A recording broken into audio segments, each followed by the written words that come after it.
नमस्कार। आज का हमारा टॉपिक है छायावाद का स्वरूप। छायावाद जैसा कि आधुनिक काल में तृतीय पड़ाव के नाम से जाना जाता है,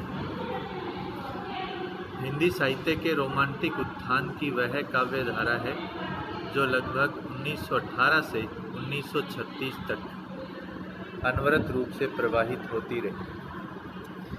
छायावाद को जिन 4 कवियों ने परिपोषित किया उसमें जयशंकर प्रसाद, सूर्यकांत त्रिपाठी निराला, सुमित्रा नंदन पंत और महादेवी वर्मा है।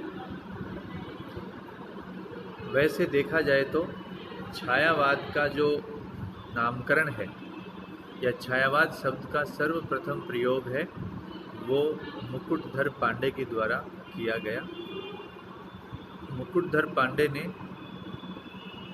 सर्वप्रथम 1920 ईस्वी में एक पत्रिका थी श्री शारदा जो जबलपुर से प्रकाशित होती थी, उस पत्रिका में छायावाद नाम का एक निबंध लिखा और उस लेखमाला में ही छायावाद शब्द का प्रयोग सबसे पहले प्रकाशित हुआ।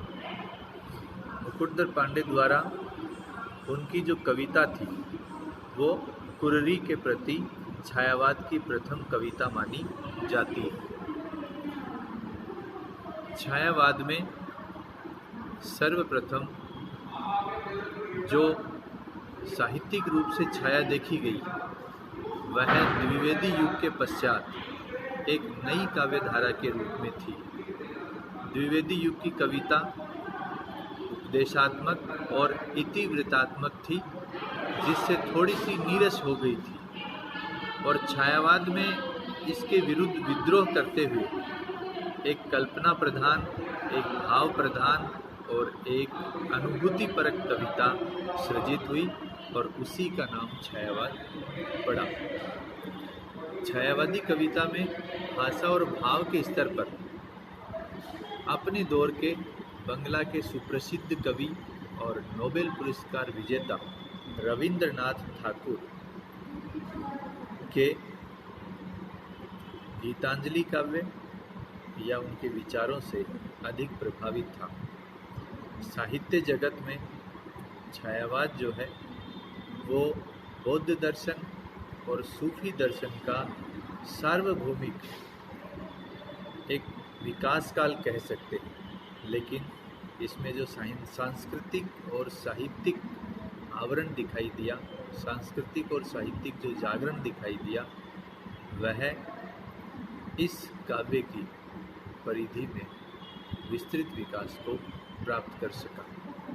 सांस्कृतिक काव्य धारा की शुरुआत वैसे तो भारतेंदु युग से होती है, राष्ट्रीय काव्य धारा की शुरुआत भी भारतेंदु युग से होती है, लेकिन उसका जो विकास है वो छायावादी युग में अधिक देखने को मिलता है।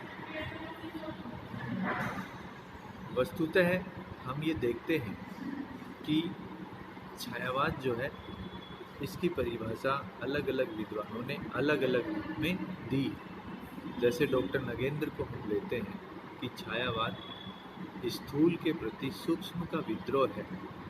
यह परिभाषा स्थूल जगत के प्रति जो हमारे सूक्ष्म मनोगत भाव हैं, स्वानुभूत सत्य हैं, हमारी अनुभूति की गहराइयाँ हैं, उनको केंद्रित करती है। छायावाद में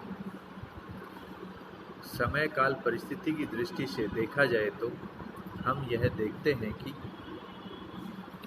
जो सूक्ष्म भाव दर्शन है वह अकेला नहीं है, उसका व्यापक रूप हमें दिखाई देता है। वस्तुगत जो जगत है अपना घनत्व होकर इस जगत में सूक्ष्म रूप धारण कर लेता है, द्रवित हो जाता है। कवि केवल सूक्ष्म भावात्मक दर्शन का ही नहीं, उसके भौतिक स्वरूप का भी वर्णन इसमें देखने को मिलता है। छाया से उसके सूक्ष्म कला विव्यंजन का भी परिचय इस छायावाद में हमें देखने को मिलता है। और छायावाद उस जो काव्य कला है या उसकी जो लाक्षणिकता है या उसकी जो ध्वन्यात्मकता है, उसके आधार पर भी हमें दिखाई देता है।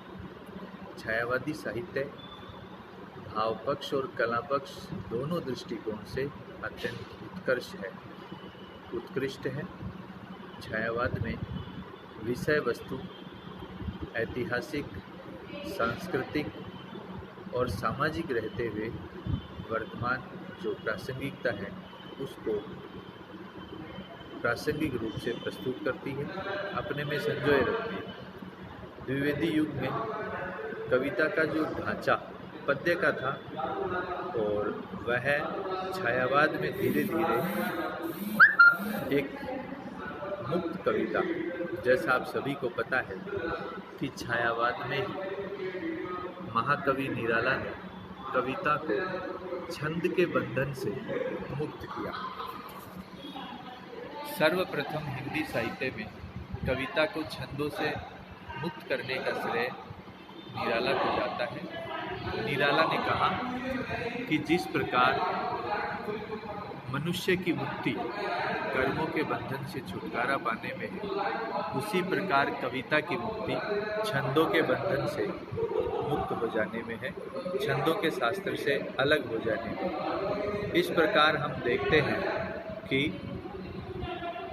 छायावादी कविता छंद के बंधन से मुक्त होकर उन्मुक्त गगन में भावों की उन्मुक्त उड़ान उड़ने लगी और उसमें कवि के सामने यह बंधन हट गया कि वह छंद और छंद के बंधन से बंधकर जिस स्वतंत्र रूप से अपने भावों की उड़ान नहीं भर सकता था, आज वह उन्मुक्त उड़ान भरता है, छंदों की बाध्यता उस पर नहीं रही। इसलिए छायावादी कविता अत्यंत लोकप्रिय भी हुई और साहित्य में अपनी विषय वस्तु को ठीक तरह से प्रस्तुत कर पाई। इस छायावादी परिचय में हम यह देखते हैं कि